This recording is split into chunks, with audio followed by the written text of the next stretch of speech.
क्या ध्यान केवल अमीरों के लिए है? मेरे प्रियो, यह प्रश्न सुनने में जितना सरल लगता है उतना है नहीं।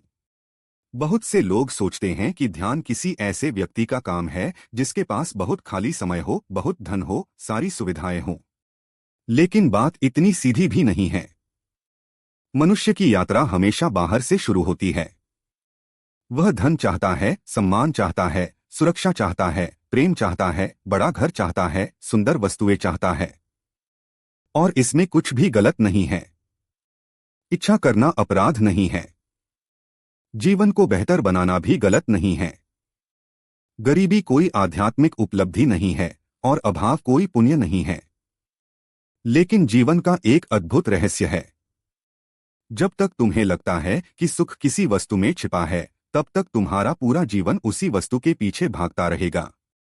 तुम सोचोगे कि अगली उपलब्धि, अगली सफलता, अगला प्रमोशन, अगला घर, अगली कार, अगला संबंध, बस वही तुम्हें पूर्ण कर देगा। और यही भ्रम मनुष्य को आगे बढ़ाता है। लेकिन एक दिन ऐसा भी आता है जब बहुत कुछ मिल जाता है। जो कभी सपना था वह वास्तविकता बन जाता है। बैंक बैलेंस बढ़ जाता है, घर भर जाता है, अलमारी भर जाती है, लेकिन भीतर कुछ खाली रह जाता है। यहीं से एक नया अध्याय शुरू होता है। क्योंकि पहली बार तुम्हें दिखाई देता है कि बाहर सब कुछ बदल गया, लेकिन भीतर कुछ भी नहीं बदला। भीतर वही बेचैनी है, वही अकेलापन, वही अनजाना डर, वही अधूरापन। और तभी शायद पहली बार एक प्रश्न जन्म लेता है। मैं कौन हूं? जिसके लिए मैं पूरी जिंदगी दौड़ता रहा, क्या वही जीवन का अंतिम उद्देश्य था?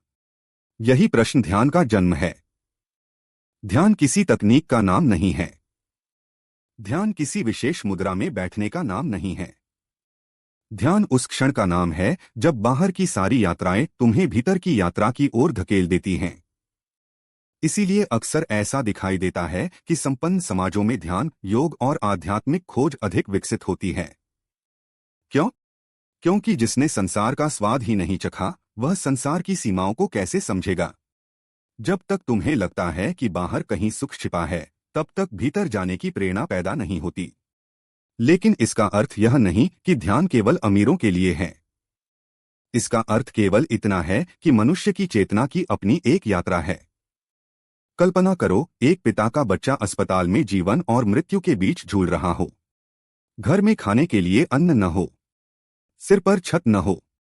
ऐसे क्षण में उससे यह कहना कि आंखें बंद करो और ध्यान करो, यह संवेदनहीनता होगी। भूख सबसे पहले रोटी मांगती है। बीमार शरीर पहले दवा मांगता है। डरा हुआ मन पहले सुरक्षा चाहता है।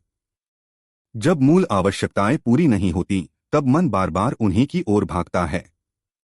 यह उसकी स्वाभाविक संरचना है। इसलिए इतिहास में अक्सर आध्यात्मिक खोज उन लोगों में अधिक दिखाई देती है जिनकी मूल जरूरतें पूरी हो चुकी थीं। लेकिन एक और सत्य भी उतना ही महत्वपूर्ण है। ध्यान किसी बैंक खाते का परिणाम नहीं है। ध्यान जागरूकता का परिणाम है। गरीब व्यक्ति भी जाग सकता है। अमीर व्यक्ति भी सोया रह सकता है। धन केवल एक अवसर देता है, जागरण की कोई गारंटी नहीं देता। दुनिया में ऐसे अनगिनत लोग हैं जिनके पास सब कुछ है, फिर भी वे भीतर से खाली हैं। और ऐसे भी लोग हैं जिनके पास बहुत कम है, लेकिन उनके भीतर अद्भुत शांति है। असल प्रश्न धन नहीं है। असल प्रश्न है, क्या तुमने स्वयं को जानने की आवश्यकता महसूस की? आज मनुष्य के पास विज्ञान है, अकल्पनीय तकनीक है, इतनी शक्ति है कि वह चांद और मंगल तक पहुंच चुका है। इतनी बुद्धि है कि वह कृत्रिम बुद्धिमत्ता बना सकता है, महासागरों की गहराई नाप सकता है, परमाणुओं को विभाजित कर सकता है। लेकिन यही बुद्धि यदि प्रेम से न जुड़े तो वही शक्ति विनाश बन जाती है।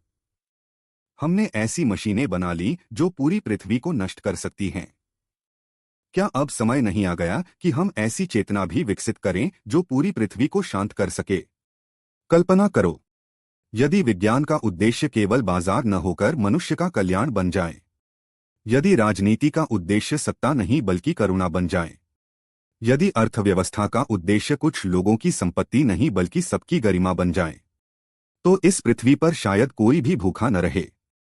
और जब मनुष्य भूख से मुक्त होगा, भय से मुक्त होगा, तब उसकी चेतना स्वाभाविक रूप से एक और प्रश्न पूछेगी, अब आगे क्या? यही आगे क्या आध्यात्मिकता का द्वार है। ध्यान भागना नहीं है। ध्यान जीवन से मुंह मोड़ना नहीं है।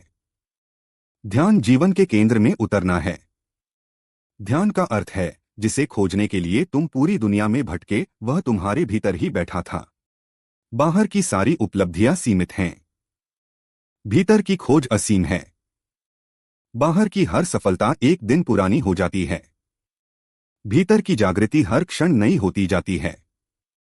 याद रखो, शक्ति कभी अच्छी या बुरी नहीं होती, धन भी अच्छा या बुरा नहीं होता, तकनीक भी अच्छी या बुरी नहीं होती, वे सब तटस्थ हैं। निर्णय हमेशा मनुष्य की चेतना लेती है। एक छोटा सा लाइटर अंधेरे में दीपक भी जला सकता है और उसी आग से पूरा घर भी जलाया जा सकता है। परमाणु ऊर्जा पूरे शहर को रोशन भी कर सकती है और उसी ऊर्जा से शहरों को मिटाया भी जा सकता है। चाकू से शल्य चिकित्सक जीवन बचाता है और वही चाकू किसी के हाथ में हत्या का साधन बन जाता है। ऊर्जा कभी निर्णय नहीं लेती, निर्णय हमेशा जागरूकता लेती है। इसीलिए सबसे बड़ी क्रांति बाहर की नहीं, भीतर की है। यदि चेतना बदल जाए तो वही धन सेवा बन जाता है, वही विज्ञान करुणा बन जाता है, वही शक्ति संरक्षण बन जाती है और वही जीवन ध्यान बन जाता है। इसलिए प्रश्न यह नहीं है कि क्या ध्यान केवल अमीरों के लिए है। सही प्रश्न यह है, क्या तुमने इतना जी लिया है कि अब स्वयं को जानने की प्यास जाग उठी है? जिस दिन यह प्यास जन्म लेती है उसी दिन ध्यान शुरू हो जाता है। और उस यात्रा में न कोई गरीब रहता है, न कोई अमीर।